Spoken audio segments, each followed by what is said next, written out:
हिंदुस्तान में non stop paper leak होते हैं और आज आप सबको मालूम है कि NEET paper and UGC NET के जो पेपर्स हैं वो लीक हुए हैं और एक कैंसिल भी हुआ है। कहा जा रहा था कि नरेंद्र मोदी जी ने यूक्रेन की लड़ाई रोक दी थी, मतलब एक ऑर्डर देके जो रूस और यूक्रेन के बीच में लड़ाई चल रही थी उसको रोक दिया था, ब्रेक लगा दी थी। इजराइल और गाजा के बीच में जो लड़ाई चल रही थी उसको भी नरेंद्र मोदी जी ने रोक दिया था, मगर किसी ना किसी कारण जो हिंदुस्तान में पेपर लीक हो रहे हैं उसको नरेंद्र मोदी रोक नहीं पा रहे हैं या रोकना नहीं चाहते हैं। भारत छोड़ो न्याय यात्रा में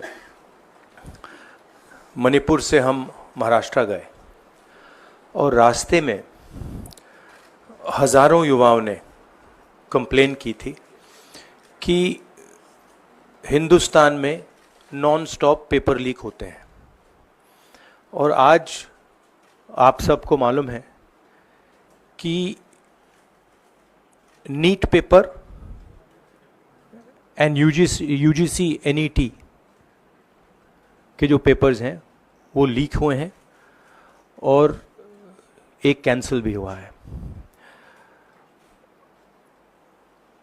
कहा जा रहा था कि नरेंद्र मोदी जी ने यूक्रेन की लड़ाई रोक दी थी, मतलब एक ऑर्डर देके जो रूस और यूक्रेन के बीच में लड़ाई चल रही थी उसको रोक दिया था, ब्रेक लगा दी थी।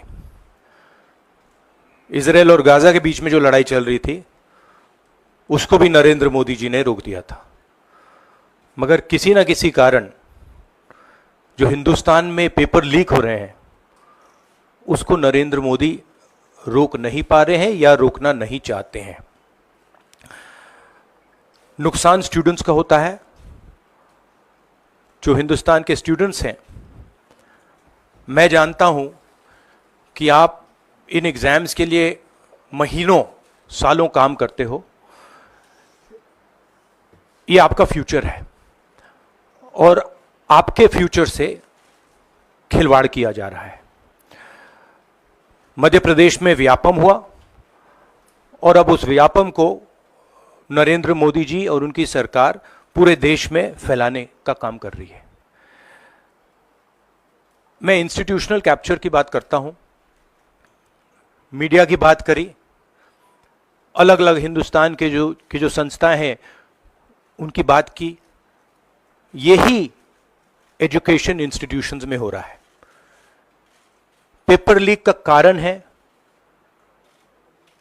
कि सारे के सारे वाइस चांसलर्स, एजुकेशन सिस्टम को बीजेपी के लोगों ने, उनके पेरेंट ऑर्गेनाइजेशन ने कैप्चर कर रखा है। जब तक ये कैप्चर रिवर्स नहीं किया जाएगा तब तक पेपर लीक चलता जाएगा। इस कैप्चर को फैसिलिटेट नरेंद्र मोदी जी ने किया है और ये एक एंटी नेशनल एक्टिविटी है, क्योंकि ये देश का भविष्य है और इससे हिंदुस्तान के युवाओं को, स्टूडेंट्स को जबरदस्त चोट पड़ती है। इंक्वायरी चल रही है, एक को आपने कैंसिल कर दिया है, अब पता नहीं दूसरे को कैंसिल किया जाएगा या नहीं किया जाएगा, बट कोई ना कोई तो इसके लिए जिम्मेदार है और उनको एकदम पकड़ा जाना चाहिए और उन पे एक्शन लिया जाना चाहिए।